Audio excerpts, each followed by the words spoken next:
controverted, that the father who cared for the child part-time was working part-time also, and that the foster mother cared for the child when the father was working. Her testimony was 2, 3, and 5 days a week.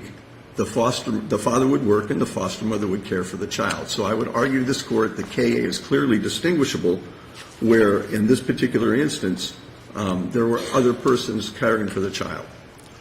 Additionally, under 39806(1)(f), it's not just if the mother abused the child, but whether the mother knew or should have known the child was being abused. And Dr. Beeler's testimony was equivocal that it was unequivocal the child was experiencing pain. It was equivocal as to whether or not the mother could know that the child was experiencing pain. The child was taken twice to the pediatrician. Both times the pediatrician checked the child over and never told the mother of any problems. Am I correct? Correct, Your Honor. More often than that, the child went twice for well checkups in October, once on 11/29 when the child fell and fractured his skull, and the mother admitted to having done that by accident, again on December 1, again on December 13, and again on December 17. Dr. Lovo, the pediatrician, saw the child all those times and said there was nothing wrong with the child other than that skull fracture. And in fact, Dr. Beeler examined the child on December 28th, and his testimony was that the femur fracture was at least 10 days old and that the rib fractures were 10 to 14 days old, which would put it exactly in the time frame that Dr. Lovo had done his baby checkup and said that there was unequivocally no fracture or injury to the child at that point in time. And in fact, Dr. Beeler testified that the baby would have experienced pain for at least a short while, but he said, I cannot say for certain what the mother saw at home, what she thought at home, or what the baby's reaction at home was prior to this emergency. So I would argue again that K.A. is distinguishable. The trial court also relied on P.I., which is also distinguishable. In P.I., the parents had a history of DCF abuse. The father had 3 prior incidents where he abused the child, and the mother had a history of mental illness. Clearly distinguishable from this case where the mother was found not to have mental illness by Dr. Archer and the mental health evaluator, Lisette Pena, that the mother was amenable to services, and that she'd come to realize that the father was abusive. The trial court in P.I. found that the mother was incapable, knew the father was abusing the child, and was incapable of protecting the child. And that was not the testimony here. Both experts said that the mother was capable of protecting the child. Ms. Pena even said that the mother was at low to no risk for harming this child, and in fact had asked for services for the mother. The trial court also looked to SEG versus KMC, where the parents were, again, the sole caretakers and were the only people who took care of that child. In fact, that child was only out of their care twice, once for 20 minutes while the mother went to the supermarket, and one other time for a very short duration with another caretaker. Here we had a caretaker, a third caretaker, that was with the child for no small amount of time. And I would argue to this court and submit to this court that DCF in their briefs has turned this law on its head in saying, well, the trial court did not find that the mother did not abuse the kid. In fact, what the trial court needed to find was that the mother did, by clear and convincing, the evidence by clear and convincing standard showed that the mother abused the child, or knew or should have known that the child was abused. And I would argue to this court that that was not the evidence that was presented to this court. The second ground was 39806(1)(g), which requires intent. And there was no evidence adduced showing that the mother intentionally abused this child. Under G, you need to show either aggravated abuse under 82703, which requires intent, sexual abuse, where there was absolutely nothing of that in here, or chronic abuse. Chronic abuse is ongoing or continuing, and in fact, Dr. Beeler testified he didn't know how often this had happened. He was unable to say to a reasonable degree of medical certainty whether it occurred more than once. And lastly, Your Honors, I alleged a fundamental error in the way that the guardian ad litem and the program handled this case. In this case, we had a guardian ad litem. First of all, the guardian ad litem program was appointed by the court and designated a guardian ad litem. That guardian ad litem filed a acceptance of appointment with the court. Under 39810, at that point in time, the only person that can discharge that guardian ad litem is the court. The testimony here was that because the guardian ad litem program did not agree with the with the guardian ad litem's evaluation that the mother should not be terminated, that they discharged this guardian ad litem unilaterally. This is one party discharging another party without permission of the court. And they in turn then replaced that guardian ad litem with one of their own staff guardians who recommended termination. I would argue to the court that this is fundamental error, and it goes to the fairness of the trial for this mother to have two guardian ad litems testifying contradictory. The guardian ad litem program is a party and has no authority under the order appointing them to discharge a guardian. There is within their own rules the ability to discharge a guardian, but that's a contract outside the law. They look to this to support their position that, in fact, they had the right to discharge this guardian, but under 39.810 or any other rule of procedure, the only person that can discharge a guardian ad litem who's there on the best interest of the child is the court. And in this particular instance, that didn't happen. It was done outside of court unilaterally by the guardian ad litem program. Moreover, if you look at the transcripts, when the guardian ad litem attorney they announce that I'm the attorney for the guardian ad litem program, not for the guardian ad litem. They are a separate entity and a separate party. And if nothing more, they should be required, in order to represent that guardian ad litem, to have a waiver of conflict, like any attorney would, where you're representing two parties. You wanted to reserve some time? Sir? You wanted to reserve 2 minutes? Yes. You were at that point. Okay, let me just say that I'd ask this court to reverse and remand for failure to adduce clear and convincing evidence to support the termination. Thank you, Thank counsel. you. May it please the court, Karla Perkins on behalf of the department. This is a case with a mother with a 2-month-old son. Mother actually cleared her foster mother, who was an elderly person. So the focus really was on the mother and the father in this case. Ms. Perkins, I'll be perfectly upfront with you. I'm very, very disturbed by this case. Not only is it a tragic case, but in looking at the court's order and in reading the transcript, I'm perplexed at some of the conclusions that the court arrived at based on what the court even says in her orders. The standard is clear and convincing, am I correct? Correct. And she states in one part, either one or both of the parents, she says, where it is evident the child suffered abuse by one or both of the parents, there is clear and convincing evidence to support the determination. Then on the next page, she says, whereas it's not completely clear to the court, other than presentation of theory, who perpetrated the fraud. So how do we have clear and convincing evidence just on that issue alone? And there's a number of other issues here. The knowing, whether she knowingly failed to protect the child. I've got to just answer that one for me first, because I'm really perplexed by it. I agree that the judgment was not as sound as it could be. Part of the problem in this case actually was the mother and the different stories the mother was telling different people. Because at first when CPT interviewed her, no, there's no domestic violence between her and the father. Then she's telling the police, well, she was living there and her foster mother. Then later on it was discovered, well, the father was actually living in the home with them.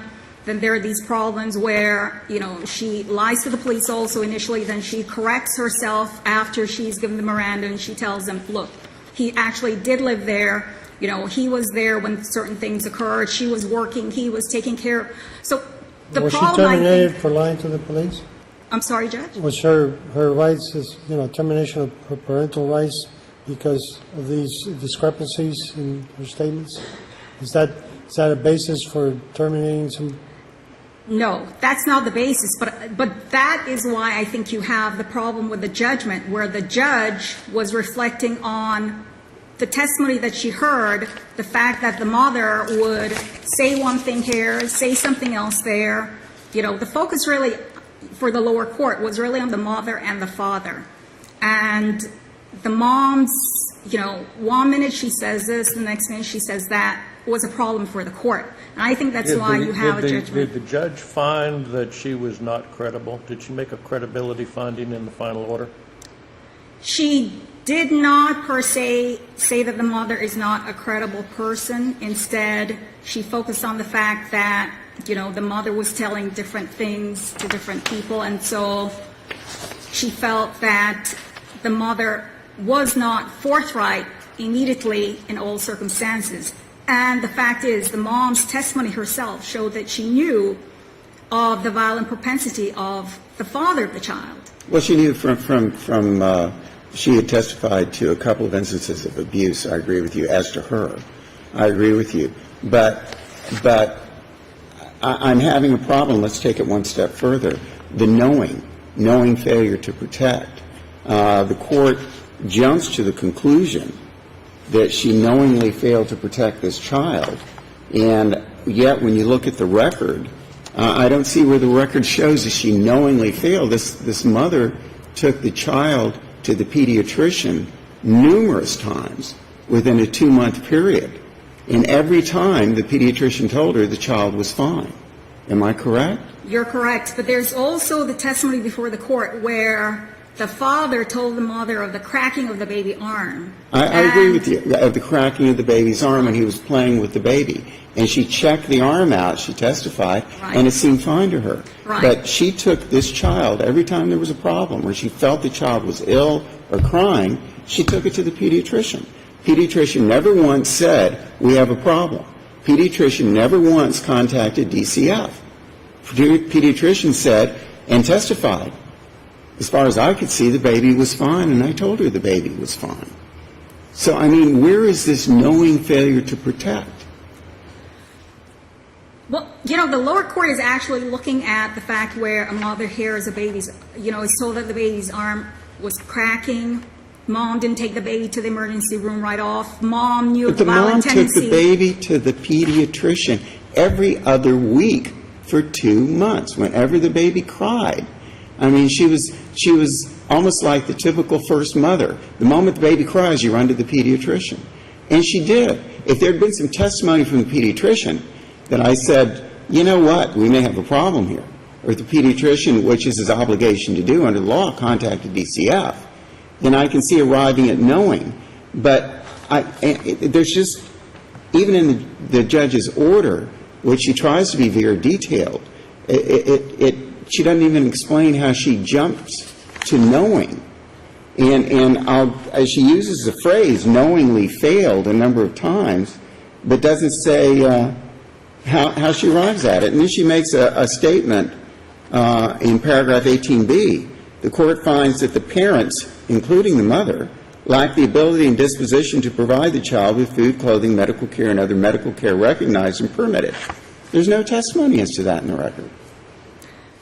That actually came from the second guardian in litem. The first one did testify, who was removed, did testify that the mother would bring gifts and bring supplies and whatever. And there was also testimony from psychologists or somebody, if I remember right. For the mother. For the mother that felt that the mother did not have the capability of hurting the child. That the mother was amenable to services too. Right, and amenable to services. The mother scored, one of the psychologists did a score on propensity or something like that and found no risk to low risk. Right. And the other one said that this person should have been given a case plan, right?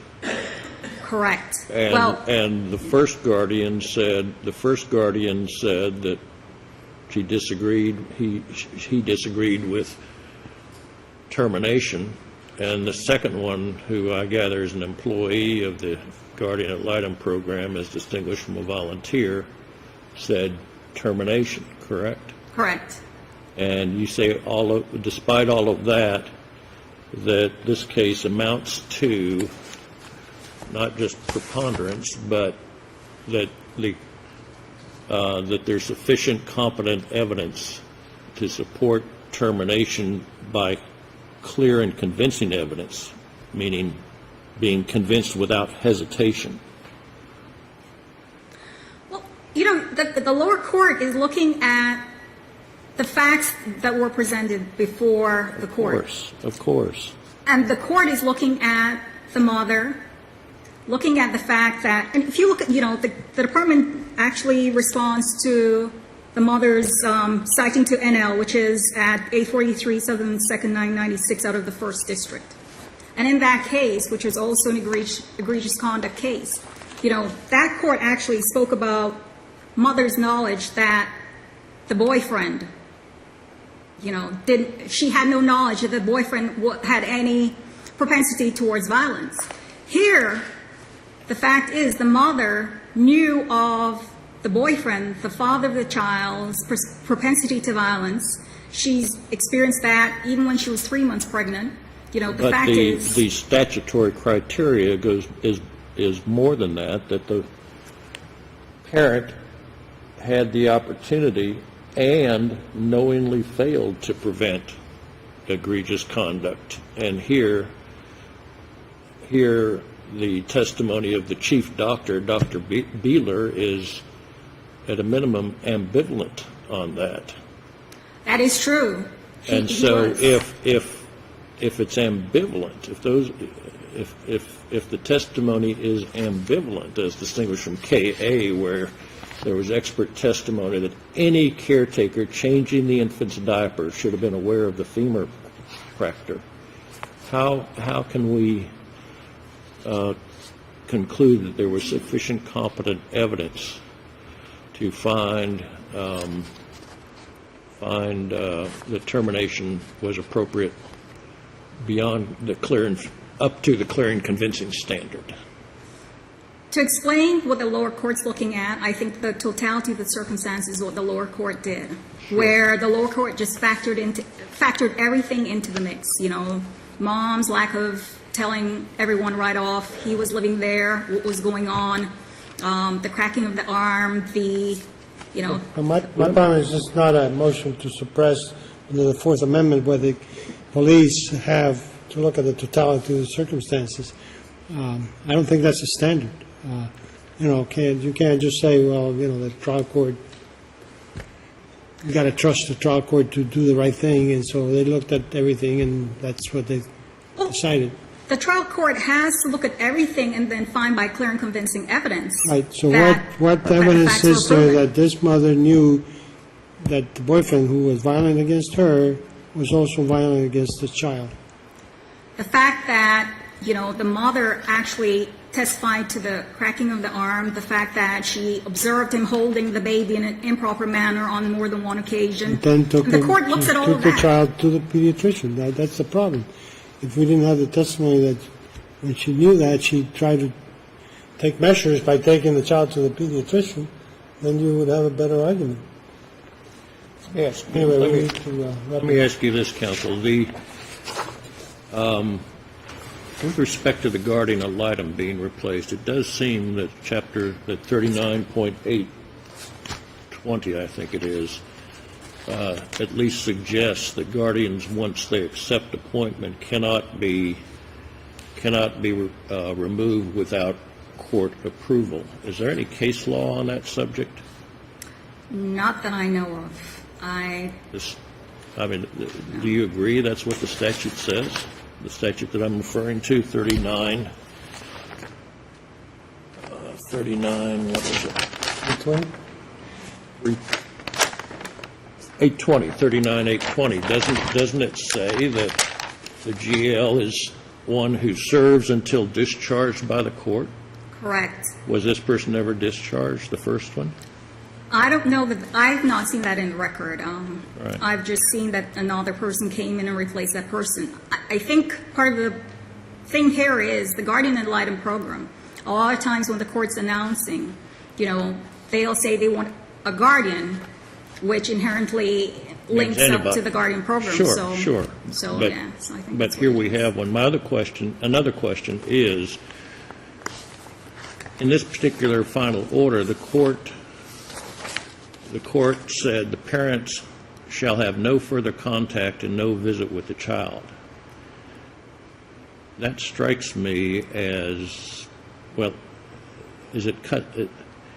that's not customary, is it? Ordinarily, there will be some availability for the adopting parent to provide some contact if the adopting parent is willing to do it, correct? Actually, in egregious conduct cases, that is the custom, That to is- prohibit, yeah. That is the custom. One other factual question. There was a statement here in the opinion, page 8.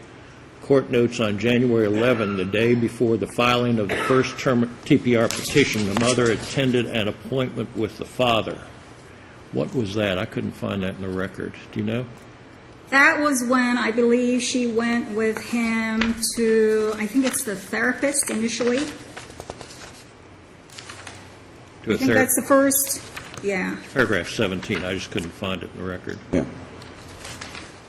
I think, let me see here. Appointment. The mother's mental health assessment was on January 15th, and I think the father must have come there on one occasion, but, you know, that wasn't something that was continued. As far as we know, the father's gone, correct? The father seems to have fled. The detective testified that, you know, he was supposed to be further questioned. He is preparing an arrest. You know, I don't want to give the wrong impression. It's a good order, and I know the trial judges are under a lot of pressure, as are the attorneys and DCF and everybody in presenting this. My problem is, as you can see, I just don't see a factual basis for many of the conclusions that the trial judge arrived at. I know that the trial judge is facing an egregious case. This poor child has been injured 18 times, and he's basically hardly even arrived on this earth. But I just have a problem with there's not, the trial judge even says she's confused in her mind and doesn't know what to do. And there's no facts, and we need facts before we can say that, yes, the order is sufficient and we can't overturn it, and I just don't think the facts are there. Well, you know, if I can just say this, I think part of the problem is when you have an egregious conduct and the Right. child has so many fractures, and it's not, you know, like in K.A. where the father went and he pled guilty to aggravated child abuse and whatever, and it was clear there. Since you don't have that scenario here, the judge felt compelled, well, what if it really is the mother, and I put this child back with the mother? So I understand. think it's a cautionary thing. I understand. Thank you very much. You got a minute. Very briefly, Your Honor, just to answer what I believe is the answer to Judge Shepard's question was, I believe it was Lisette Pena on the mental health evaluation of the mother on January 15th. I didn't hear what you said, but the what? I believe that the answer to your question is that the father accompanied the mother to the mental health evaluation in January to Lisette Pena. However, I would point to the court that afterwards she threw the father out of the home, and Dr. Archer testified that she helped the mother come to an understanding that this father was inappropriate and abusive, and that she should not only end the relationship but should have nothing more to do with him. Well, the trial court in her order says that she's not sure if, in fact, this was just done as a ploy. Am I correct? Absolutely correct, Your Honor, but there's no basis in fact for any of that. Thank Only you. the testimony of Dr. Archer. And I'd ask this court to reverse on that. Thank you very much. Thank you. In recess for...